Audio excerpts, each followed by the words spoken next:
So is this as good as it gets? Let's get started. And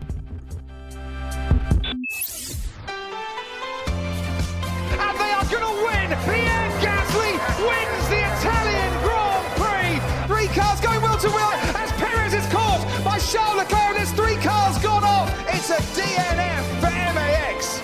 The World Championship record is equalled. Lewis Hamilton, 7-time champion of the world! Tom, do you want to explain why we had a little bit of a break last week? Yes. I think I'm probably the best person to try and explain this. So we were all scheduled to have a normal weekly episode of F1 in Review.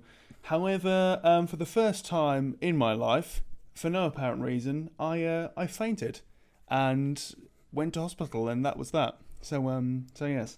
You're feeling better now, though.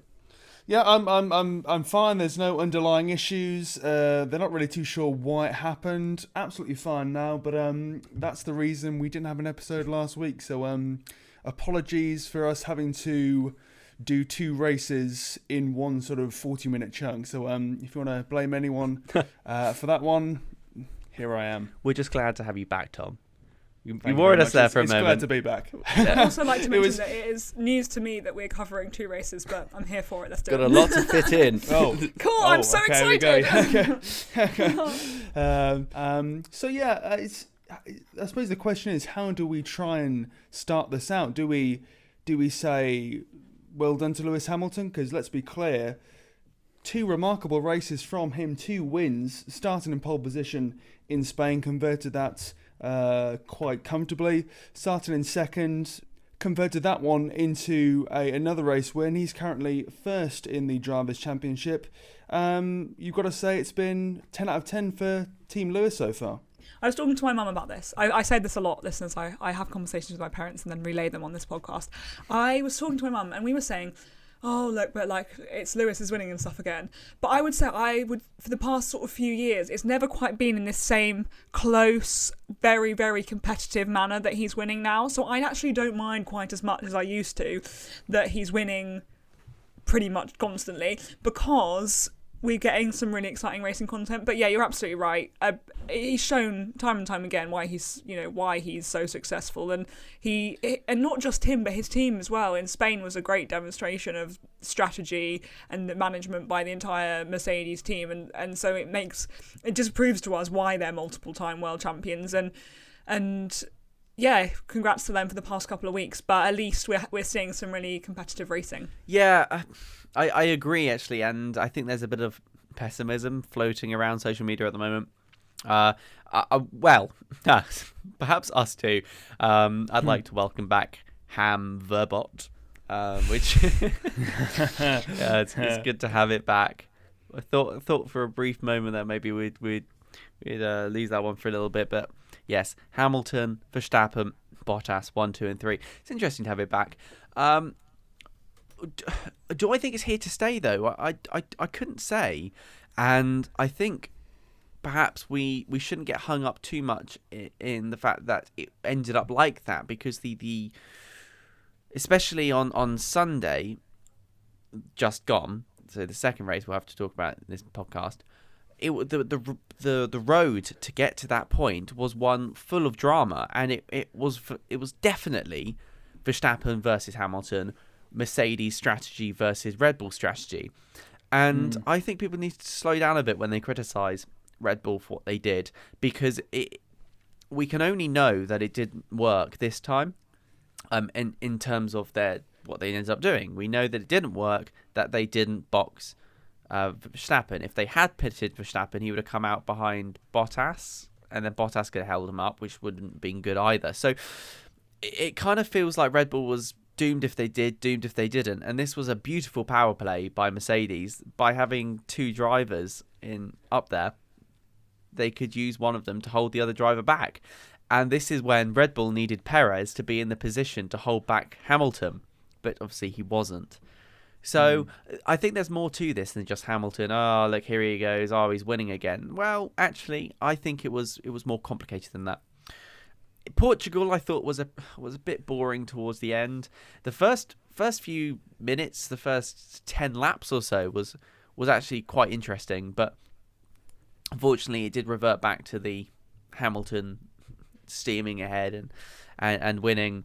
So yeah, I was a bit disappointed by Portimao, but we thought the Red Bulls might struggle there. It was very windy. It's not very good for cars with a high rake because of the conditions there. So this one just didn't favour the Red Bull for there and in Portimao. And then I thought perhaps Verstappen might win in this last race, but apparently not. So yeah. Yeah, I think really, like, you've got to commend Team Lewis. I don't want to say Team Mercedes, because I think there's been a few errors thanks to Bottas and his side of the garage, especially in terms of pit stops, thinking back to Portugal. But yeah, Team Hamilton, not only have they done so well in terms of qualifying, but when it comes to converting that potential, they've always seemed to have been there. You know, the pit stops have always been sub 3 seconds. They always seem to have sort of taken control of the narrative. I say that in terms of the strategy. At Spain, for example, I thought that while it was always going to be advantage Hamilton because he qualified in first, he sort of seized the narrative, as I say, and decided, okay, we're going to go for a two-stop strategy, which, thinking back at it and with hindsight in mind, was a rather clever move to do, considering Spain is well known for its high degradation compared to Portugal. And when you look as well, you sort of the overtake he did on Bottas as well when it came to Portugal. Of course, there was an argument to be made that Bottas placed his car very poorly and almost made it more difficult for himself to defend, but Hamilton had to be there. He had to go and pounce on the mistakes in Bottas and Verstappen, of course. I believe it was lap 11 when he was making all sorts of mistakes after he overtook Hamilton. And in many ways, I subscribe to the view that I'm seeing more frequently, that Hamilton is beating a younger version of himself. Insofar that Verstappen, there's no doubt Verstappen is very talented. He has the second best, if not the best car, but he is occasionally making mistakes which cost him, and there's mistakes from the team as well. So discount the pit strategy to start with. Looking back at Portugal, Verstappen was going to qualify in pole position, but exceeded track limits. I know there's discussions about that. Exceeded track limits again when he was on course to get the fastest lap as well, which, yeah, okay, sure, it's only a point, but it's a point you want. And the mistakes which I've spoken about earlier, which result in Hamilton getting a good sort of run on him, overtaking him, and then accelerating off into the distance and winning convincingly. So it seems to me like Verstappen's putting up a good fight, but Hamilton's experience for me is just winning out, really. But you spoke there for just a moment on Bottas not placing his car very well, and yes, we're referring to the team orders, I think, when Bottas was told, don't hold Hamilton up too much, and Bottas, well, he didn't let Hamilton through at all, and I think that's really nice to see, actually, because afterwards Bottas was asked about it, said, why didn't you just let your teammate through? And he said, well, I'm in my own race here, and if I start letting my teammate through and slowing down, I'll be at risk for Charles Leclerc behind me, and I wanted to try and go for fastest lap. So I think it's important to understand that I think Bottas is saying this time, I know my seat is under jeopardy. This is it. This is my race. If Hamilton wants to get past me, he's going to get past me through skill, not because James or I can't actually remember his engineer, but that's why I use James. Who is actually a Mercedes person. He's a serious one. Bottas is James. Oh, serious time. Anyway, so just because whoever comes onto the radio and tells him to get out of the way, he's not going to do it, and I commend him for that. Even if it did slow Hamilton up by 0.4 a second, and as a result, one of our tweets aged like milk as well. Will it slow Hamilton down? No, it won't. Anyway, so yeah, I thought that was really nice to see in Spain, and it just made Spain much more interesting as well. It was really nice to see Spain actually throw up an interesting race. Perhaps this is solidifying our thoughts from last season of F1 in Review when Barcelona came up, where we said we don't think testing should happen at Barcelona because it means the teams know how to set up their car perfectly. And perhaps this was one of the consequences of that. We had a much more interesting race, different lines and whatnot, and people didn't know how tyre degradation was going to affect them. Did Mercedes know, for example, that the medium tyre would be fantastic for them? I don't think they did.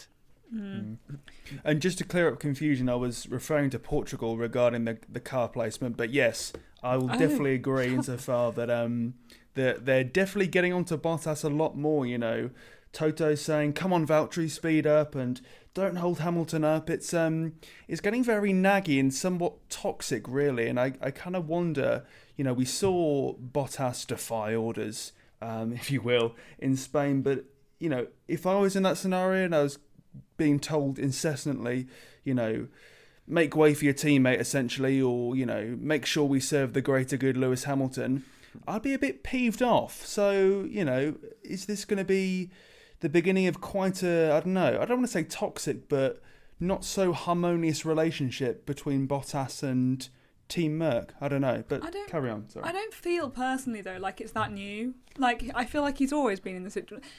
Always is okay, maybe not always, but like for a very long time it's been the sense where we all kind of know, everyone knows, we've discussed it loads of times, he's the second driver, like he knows it, we know it, the world knows it. And I think in a way, like I kind of agree with you in a bit, just in the sense that it was nice to see him battle a little bit, but I kind of thought that it was a bit silly of him, because team orders are team orders, and like people, the reason that their idea, the reason they came up with that strategy was the fact they knew that he would come out behind Bottas, but he would be able to drive straight past him, because that's team. That's like what happens in for their team. Then that's something we talked about, and we'll probably come on to it more, that Red Bull don't have that privilege, that option.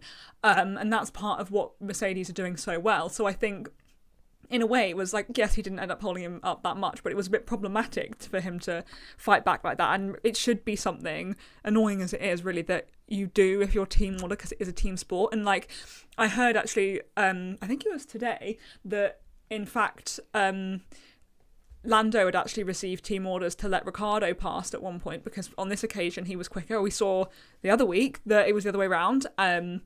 Lando was a lot quicker, and they said, you know, Daniel, let him pass, and Lando obviously went on to do really, really well. So they obviously returned this favour this week, but we didn't hear a single peep, we didn't hear a fuss, and he didn't clearly battle for it. And I think that that's what McLaren have got really nicely at the moment, and they always have, really, is they do work very well as a team. And I think that the fact we didn't even know that Lando had been given that order is kind of a good sign, because it shows that that's just, they get on with it. And I think that Bottas, I get that he's annoyed, but I personally feel like he's not really doing himself any favours.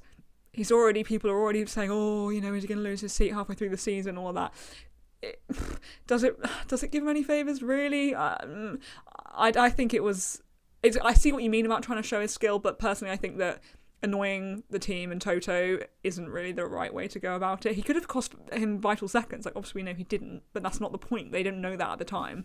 Well, the question is, though, should a team be able to pit a driver, compromise and compromise their number two driver, especially if Mercedes, and they do say that their drivers are equal, then it should be an equal footing. Yeah. If they put Hamilton onto new tyres, then he's going to catch up by a second lap, which we saw. He more than that, in fact, because of degradation of everyone else's tyres. But it isn't. It makes it too easy, and I fall into the camp of Hamilton is going to get past Bottas. Bottas is on old tyres. Bottas needs to pit for new tyres anyway. Yeah. So Bottas was given the instruction: don't hold Hamilton up too much. And I don't think he did. I think he played it really nicely. I think Bottas saw his own position, knew that he couldn't be compromised to Charles Leclerc, and went, well then, if Hamilton's going to get past me, he's going to do it properly. I'm not going to lose a second or 2 seconds off my lap just because the team wants Hamilton to chase 23 seconds, 24 seconds ahead. Because if you flip that around the other way, right, when the Mercedes pitted Hamilton, we went, oh my goodness, can Hamilton catch up? That's 22 seconds, right? So imagine Hamilton hadn't caught up. They've compromised Bottas, who's got 4th, and now they've got Hamilton, who's in 2nd. Well, where does that leave them? What they actually did there was the perfect strategy. Bottas executed it perfectly. He didn't compromise his own position to Charles Leclerc. He got the pit stop and got himself, still in that 3rd position. And Hamilton got up to the front. So actually, I think Bottas didn't annoy the team. I think he was the one that actually thought about this properly. While we're talking about team orders, by the way, love the Toto Wolff talking to race control thing. Ooh. He was ready for that, wasn't he? That was prepared. That graphic. Honestly, I was so excited. The whole world was like, "What is this? What's happening?" Yeah. And I agreed. It was very exciting. And it's just the fact as well that they brought it in just in time for the Mazepin slander. Like, oh damn it, I mentioned him, guys.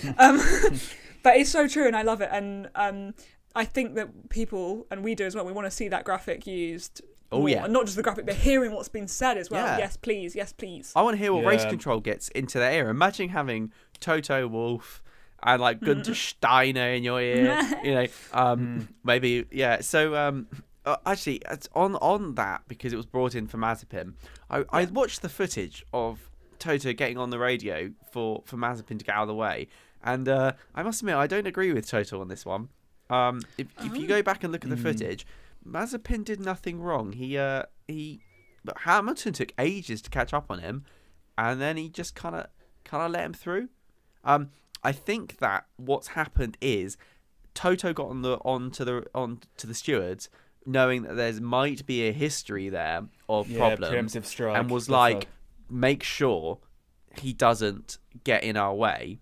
And people took that to mean, because we weren't watching it, because Mazepin's couple of minutes at the back there, he must be getting in the way of Hamilton. So I think we need to put down our pitchforks just a little bit here for the anti-Mazepin. You've got to wait for him to do actually something wrong. Well, let's talk about Perez in Portugal then. Yes. Go on then, Liv. Yeah. Raise the pitchfork back up. The pitchfork is being raised. Just briefly, because obviously we've got plenty to talk about. And it does lead us quite nicely onto a point about Perez, I guess, if we wanted to go there, in general, the past few races. But back in Portugal, if we think about with Perez, Perez was in the lead due to everyone else around him pitting, Hamilton and Max and Bottas, etc. And he was still on the same set of tyres pretty much 3/4 of the way through the race, which left him out in front. And he was probably passing Mazepin for a second time, definitely for the first time, but I'm pretty sure in that race there was double lapping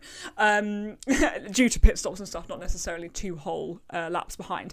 But anyway, he was passing Mazepin, approaching him, and then as they were approaching a corner, and instead of moving out the way, Mazepin decided to turn in to Perez, and Perez had to, of course, slam on the brakes, and I'm pretty sure he caused a flat spot or a lock-up or something, but either way, Perez needed to go in, I guess, for new tyres, but that's not the point. His role was to stay out for as long as possible, and, Mazepin caused him to have to lock up, brake to take evasive action to avoid a crash, which is just out of order when you're the back marker in the race. You're absolutely stone dead last. You get out of the way of other people, and it just is one of many notes now of other drivers just absolutely hating on him. Just the other week we also had, he got in the way of Lance Stroll, and Lance Stroll gave him the middle finger. And then he got in the way of Charles Leclerc, and Charles Leclerc said, "This Mazepin will never change." It's genuinely a thing now that and Norris as well. Was it first practice in Spain? Yeah. It's just on and on and on. And so that was poor against Perez. But yes, Tristan, I see what you mean. I don't know that it was a huge issue with Hamilton, but it's just the fact that Toto even had to make that call that's quite funny, to be honest. But Mazepin, his reputation precedes him. Exactly. Yeah, I was going to say Mazepin. As a fun thing about the Portuguese, the Portuguese Grand Prix, 2 weeks ago, he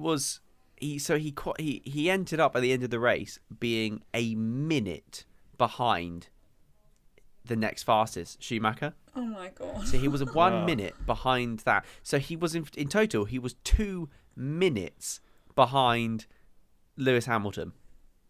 That's impressive. Yeah. So embarrassing. But it just shows as well what it's not when people are, it's the car.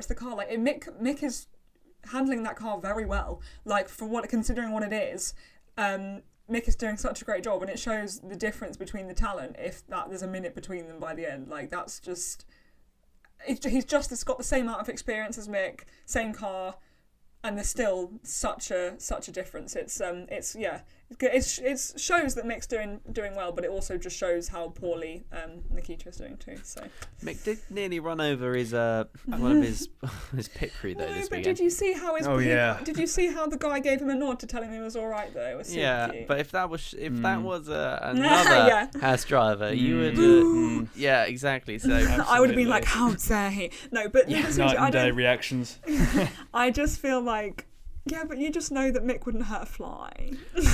Well, maybe. Well, but yeah, you know what I mean. But yeah, it's unfortunately the Perez thing actually in Portugal ended up having knock-on consequences, as you say, because then Hamilton caught up with Perez, and Hamilton went blue flags, and they had to gently remind Hamilton that no, you are racing this one. He is in front of you. That made me laugh so much. Yeah, it was definitely a weird race, Portimao. I think that it's not one of my favourite tracks. As I say, it feels a bit on rails for me, but that might just be because it plays well into the Mercedes hands, and in any other season when Hamilton is no longer racing with us, we might get very excited by the prospect of someone else taking up the reins and dominating there.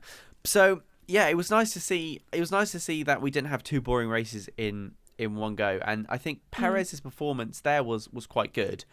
Moving on though to Perez's performance in Spain, it did leave somewhat to be desired. 5th place, in a car that is second, which is has the speed to be second, really demonstrates actually the difference in pace between Verstappen and Perez, and also highlights, I think, further to the argument, which is Hamilton might have the fastest car, but that doesn't mean anything. I often say that the car is half the battle. You might be the fastest car, but if you're not the fastest driver in it, then you got no hope. I mean, what would happen if you put Mazepin in the Mercedes? All you'd have is a faster torpedo. I think I felt a bit for Perez, because going back from last week, it would have been really nice for him to get into that sort of second place or third or fourth place. I don't think anyone else thought he would get up into pole position, but unfortunately he didn't, and that really hindered Verstappen in the later run. We unfortunately, Bottas, as much as we might moan Bottas being a bit beige, he's a fantastic wingman, and currently Perez is sort of letting the side down a little bit. He has a really fast car, but it's just yet again the Red Bull's problem of this car is designed for Mr. Max Verstappen, and unless they get into the cloning business sometime soon, I think they're going to have a couple of problems. I have a question on that for you guys. Looking at the current grid, the current drivers on the grid, do you think there's anyone on that grid that could provide the support that Red Bull need in that second seat? Is there a single person? In my view, it would be Daniel Ricciardo, but he jumped ship, didn't he? Yeah. So true. I suppose he's been struggling in the McLaren a little bit. So although I kind of have to eat my words, because he did quite well in Spain. But no, I don't think anyone could, because it's just too lively. To some extent, that's the problem. The way that Red Bull have set the car up makes it competitive to Mercedes, but it's a different kind of competitive. What it is an extreme car. You can get this incredible performance out of it if you know how to, but that doesn't translate very well to having a second driver that isn't as, I don't want to say as talented, but I feel like that's the only way I can describe it, is not as talented in that car. So you will have this weird position where you have first and fifth or first and fourth. Granted, it's better than when Albon was in it, and it was first and ninth. At best. I mean, the margin for error is just so small when you're the second Red Bull driver, not only because of sort of the history and the curse that surrounds the car, but I mean, even in Portugal, Perez got fourth. We've said in multiple episodes, fourth is minimum, and you can't really say, oh, Perez had an awful race when he was fourth, but he finished fourth, but he was never really in the race for the top three, was he? So can you really define that one as a good race because he wasn't supplying his sort of wingman abilities or his sort of his Mercedes battling dynamical job there? And when you go over to Spain, yeah, granted we hear that he did have some health problems. He is apparently feeling rather dizzy, and he had issues with one of his shoulders on Saturday. Because of that, he's then qualifying 8th, which means he's got a mountain to climb to even get up to this sort of treasured 4th spot, which is deemed as sort of a good race. And then when you consider it took him all the way, it took him to lap 11 to get up to 6th place because there's so many good drivers and cars around him. It's so difficult really for Perez to hit the ground running and to be a vast improvement on Albon and to take the fight to that well-oiled Mercedes and Lewis Hamilton machine. And when we see him, going down to 4th or 5th, which on paper aren't awful results, when you consider what he's up against, what Red Bull are up against, and what his teammate is doing, it's making him look quite below par. So it's difficult really because we're in my view getting a quite a warped viewpoint of Sergio Perez. He's doing well enough. He's 6th with 32 points, 8 points behind Charles Leclerc, who's having an awesome season, and not shy of Norris, who's by everyone's estimations having a spectacular season. But because he's in that car with that teammate fighting Lewis Hamilton and Mercedes, it's almost like the stakes are higher for him. The quality he has to drive every week, every session is so much higher for Perez than somebody else maybe. Yeah, and I think looking ahead a little bit to Monaco, I think this is going to be a fascinating race to see because qualifying is going to be, all eyes will be on the qualifying to see what the Red Bulls can do. And fingers crossed, really, that Perez can prove himself there because it's going to be invaluable to the Red Bull team to get Perez up as high as possible during that qualifying because overtaking is just, well, I mean, you could be 80 horsepower down and still win that race.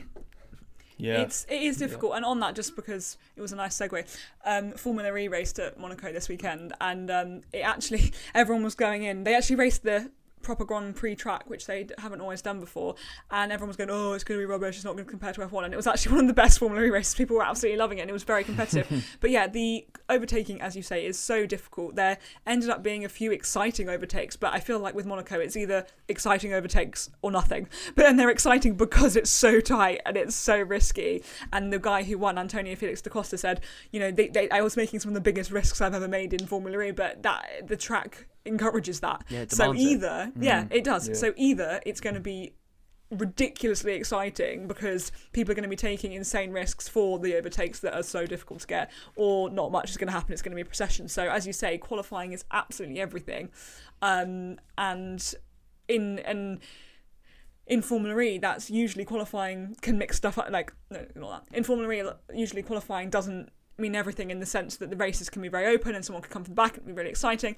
But in Monaco, Antonio Felix da Costa, he won and he did actually qualify on pole. But so that shows that it is tough, although, as I said, there was some big risks because there was various overtakes going on. But in general, yeah, that's the case. So it's going to be really important for Perez to pull it out of the bag. And I feel like the way I would describe it, when you think about the way that we can be pretty certain going into a weekend that Hamilton and Bottas are going to put in some solid laps and, getting in the top.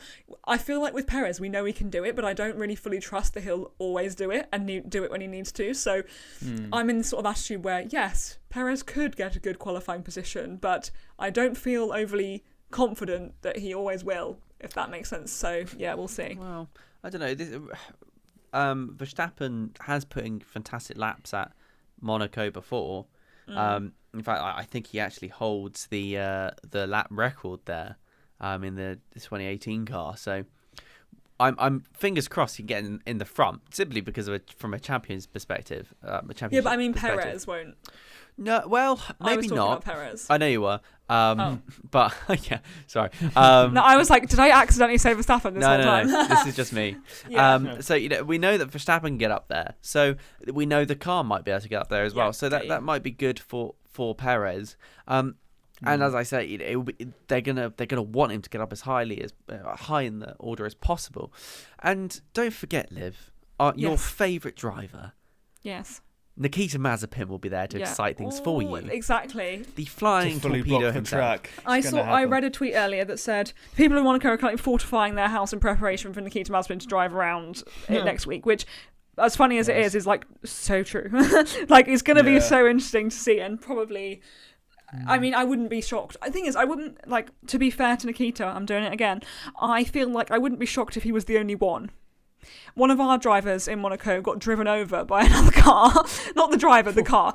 The car got, like, reared, like, mounted by another car, because it's just so tight and so risky on the hairpin, and many other places, but that was where it occurred. So it will probably be him, but also I wouldn't be surprised if there were a couple of other bumps. But the thing is, I also see the Nikita thing, but also Yuki Tsunoda.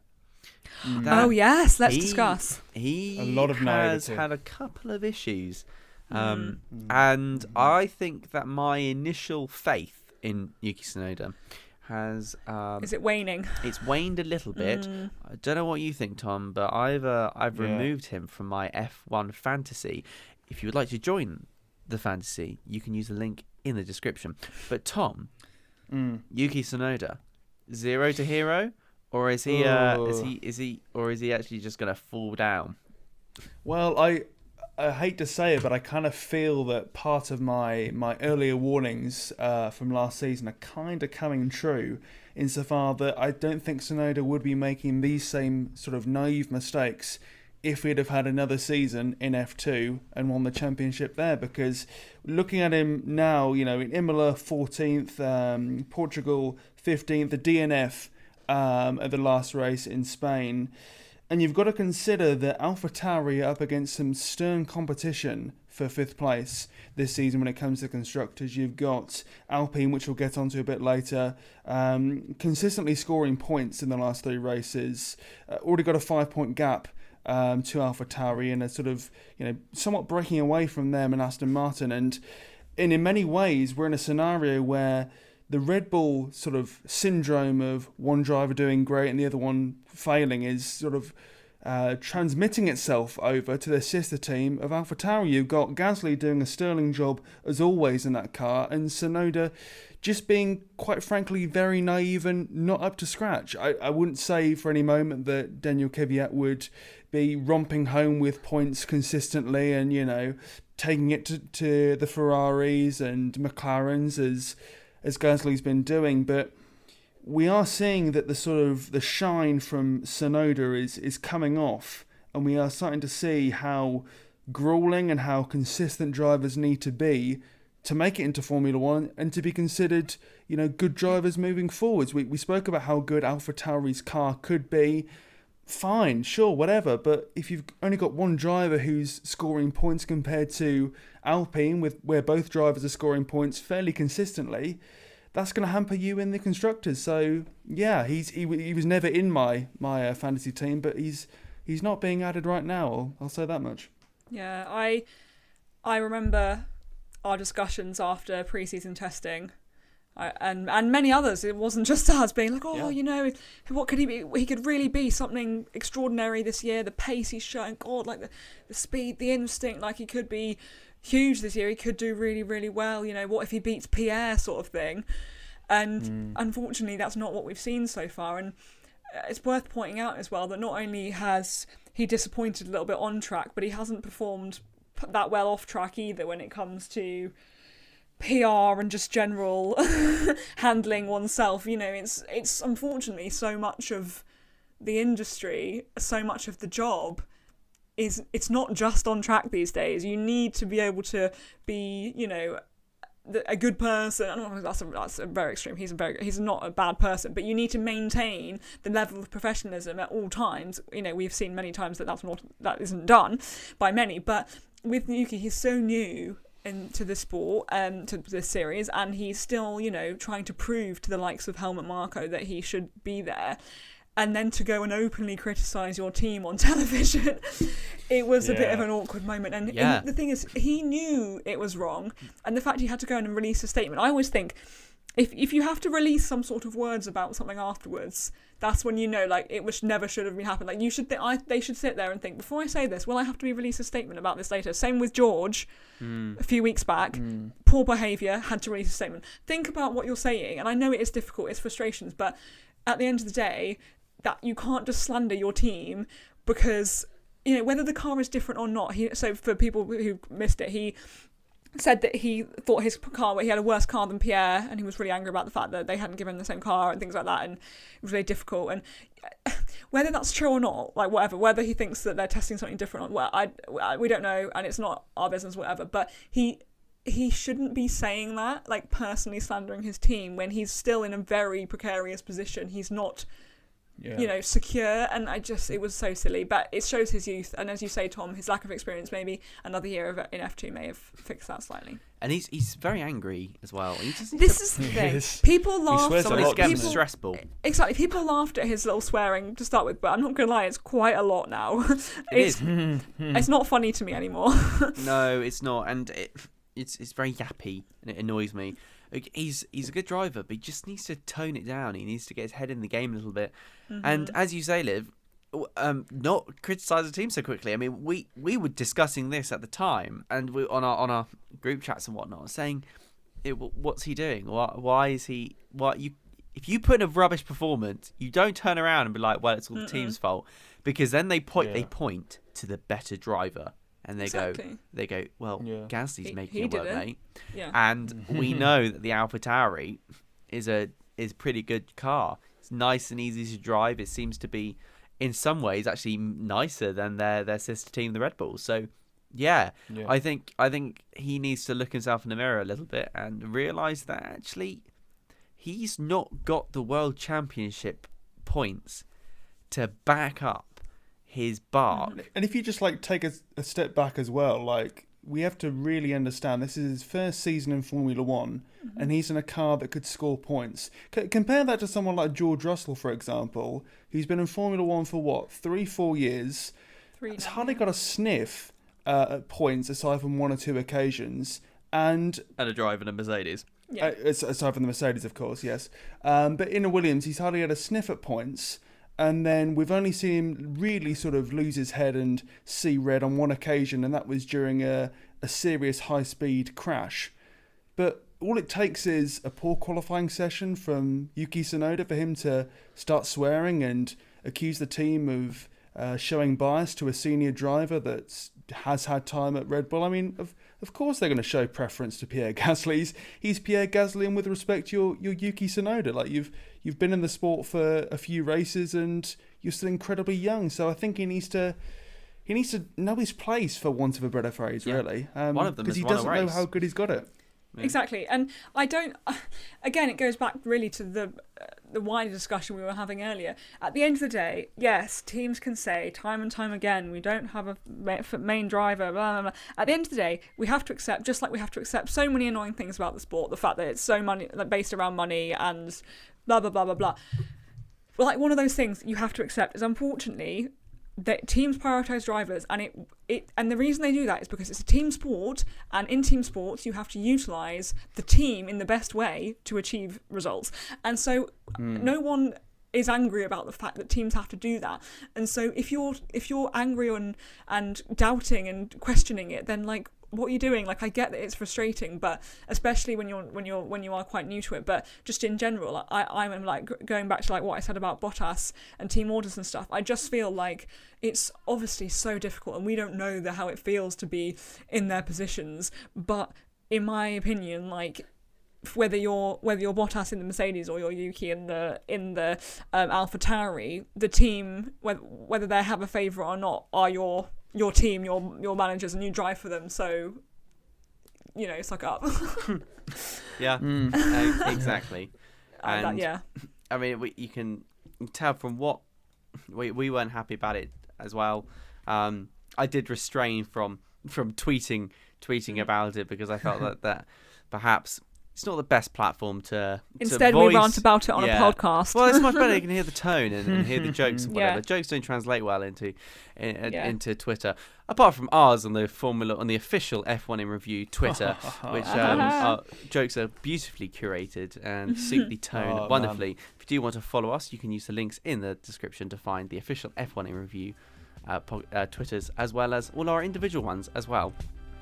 And yes, that's something that the admins of the F1 in Review Twitter accounts will have to consider looking forward to next Thursday and indeed Saturday and Sunday, because that is when the Monaco Grand Prix will be taking place. Remember, there is of course no racing tomorrow or Sunday, but there will be some on the 20th of May all the way through to the 23rd. So as I say, there'll be free practice 1 and 2 on Thursday. There'll be more racing, indeed qualifying and practice on Saturday, the race on Sunday. So you're left wondering to yourself, what are you to do on a Friday? Well, of course, you can listen to another episode of F1 in Review, where we'll be reviewing a number of different elements that we couldn't squeeze in to this episode from Portugal and Spain, and also looking forwards to the race which is coming up in a few days' time. So until next time, thank you very much for listening, and we'll see you then.